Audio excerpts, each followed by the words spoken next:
a French trip, we decided to stay in the young neighborhood of Rome called Trastevere, or at least that's what the research said. Right away we checked into the hostel and went walking around in search of food. Каким образом у нас оказался ягер на столе? Объясни, пожалуйста.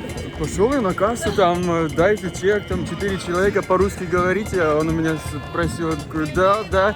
Я начинаю ходить, он мне говорит, подожди, братан, и наливает нам стопочку. В итоге Мартин пришел на стол с ягером, после того, как Эрвин с Лерой выпили винишко, так что все чудесно.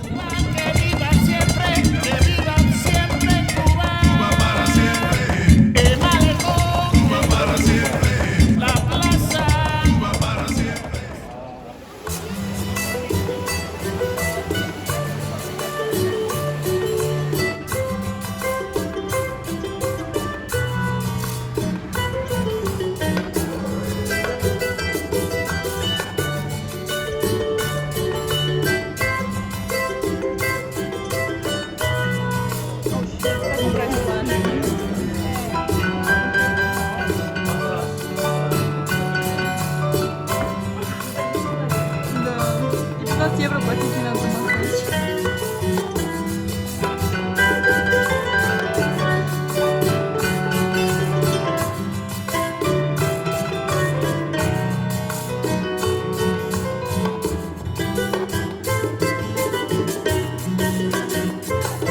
Every day we walked 15 to 30,000 steps, but occasionally rented out electric motorbikes from a Cooltra app to see the city from a different angle and get places a bit faster.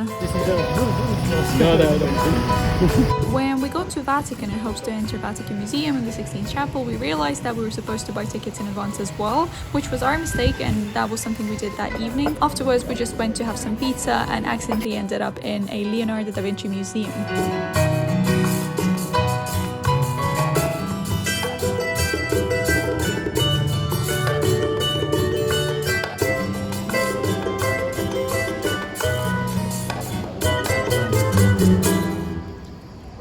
Он рисковый парень.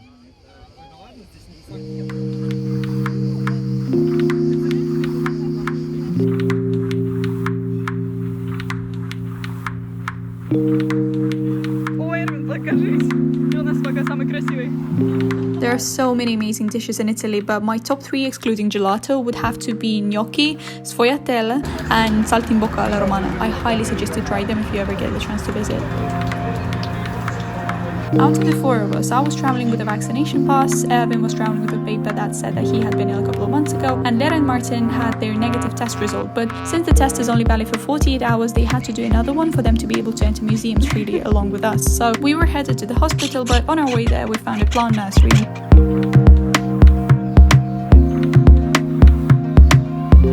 After the test, which by the way they were able to do in a local pharmacy, we took the motorbikes and went through the city centre to a modern art museum, MAXXI, which I've been craving to visit. During the past year, I've been feeling extremely unmotivated to work. Nothing inspired me, nothing drew me to research new topics, nothing gave me the impulse to create, so after this trip I was finally able to soak up all of this creative emotion that so closely resembled my foundation year trip to Berlin that I finally feel I'm able to come back to work.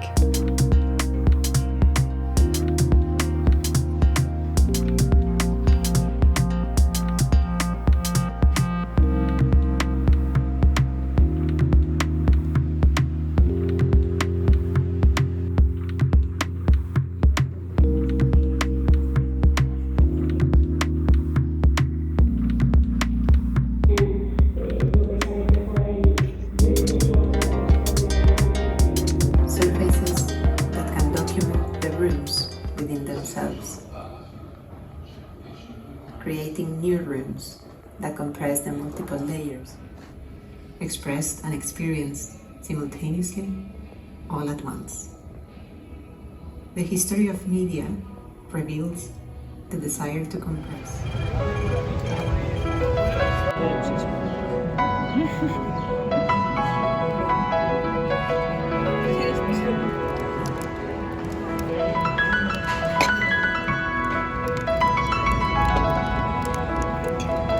After our dinner, we split up into 3 groups, with Lera going home, Irvin visiting some architectural landmark, and Martin and I just walking around the city visiting the best gelato place on the planet Earth. I cannot recommend it enough. Definitely go check it out because the flavors there are amazing. I took the best flavors in my opinion because I took pomegranate and wild cherry. You could actually feel the pieces of wild cherry in it, but like it's a complete tangent. Highly recommend. I really wanted to enjoy the city without any hurry, and because we were there for 3 days, we already knew a couple of streets and thought that we could get back home without any navigation. And we ended up walking for like 2 or 3 hours instead of the 40-minute walk that was initially supposed to happen, but I'm very happy, no regrets. By the time we met up with everyone, we were all hungry, so we went to a random pizza place that turned out to be so critically acclaimed, and the pizza we took was amazing. It had like salmon, artichokes, mango gel, black sesame, perfect.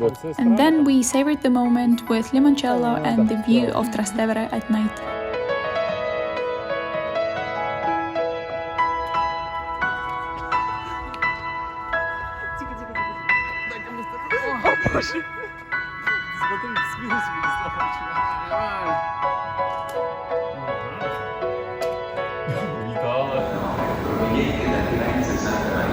This was the day of our trip to Naples. If we were smarter, we would have gone to bed a bit earlier. We would have bought some groceries for our breakfast because the train was leaving quite early, but it didn't really matter, so we slept for a couple of hours on the train and afterwards played a bit of cards. The Airbnb experience that we booked was about 30 minutes away from the Naples center, so we had to take a taxi, and honestly, that was an experience in itself. When we first arrived, we had a game of trying to find a car that wasn't scratched, and we didn't succeed. And when we got into the taxi, we kind of realized why, because in Naples, nobody cares about the rules. The pedestrians cross wherever they want, the motorbikes just cut everyone off, and somehow there aren't that many accidents.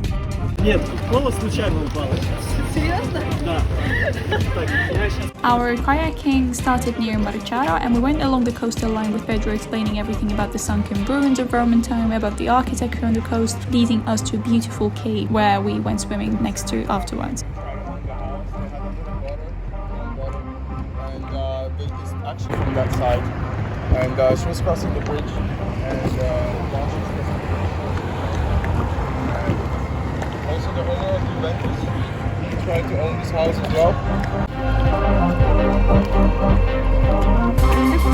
Фишермен такой. Рыбачишь, как раз тебе веревку покажу. Дай.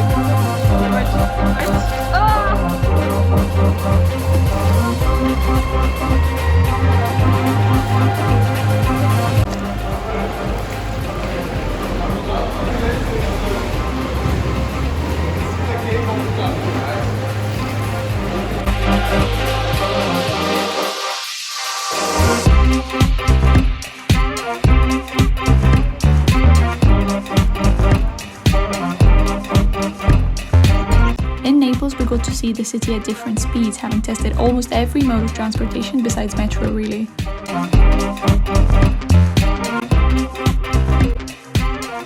When we went kayaking, all of our belongings were put into a cave, and something leaked through the seams of my backpack onto my white dress, and I had to wash it. And as you might know, washing white linen turns it transparent, so I could not really wear it. But luckily I had the foresight of making a skirt along with my swimsuit a couple of days before leaving to Rome, so I had something to wear, which was a very cropped crop top and a skirt.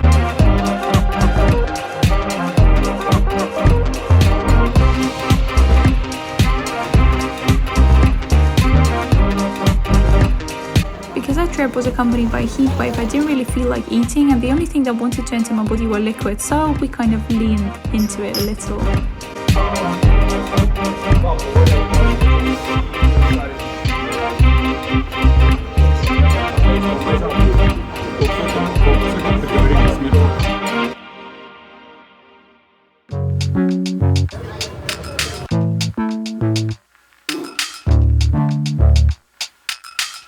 We decided that this street was basically for tourists, and maybe if you're from Naples you can confirm or deny this, but because it's just one line of string, you cannot pull it different directions, so it serves basically no function apart from just beautiful display of garments.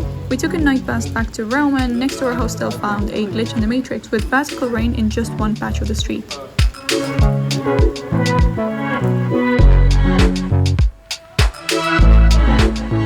We deliberately booked our plane tickets back a bit closer to evening so that we could enjoy Italy for the last day as well, so we packed all of our stuff, put it into storage space, and went out for breakfast into that same place that we had breakfast 3 times in a row.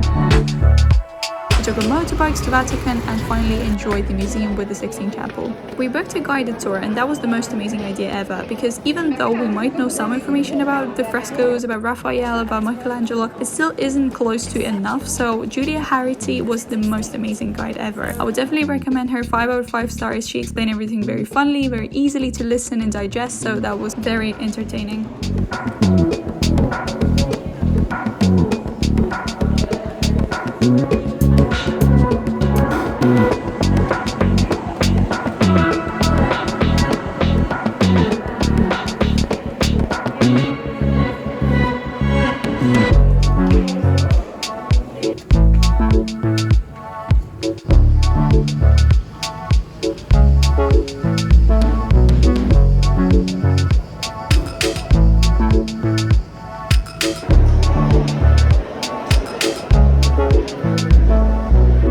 Meal in Italy was halfway to the Gelateria that Martin and I wanted to show the guys, and what we were eating was wonderful. Martin took saltimbocca alla romana, which is a cow's tongue, and I didn't expect to like it, but I absolutely loved it. Throughout the whole trip we were sharing our food and just giving each other bites and pieces of everything, and that was my favorite thing I had in Italy.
First ever friends trip, and I'm very happy with the group of people that we went with. In case you're planning a trip to Italy, on my Instagram I try to do a very detailed explanation of places that we've been to, of restrictions that we face, so in case you're interested, go check it out as well.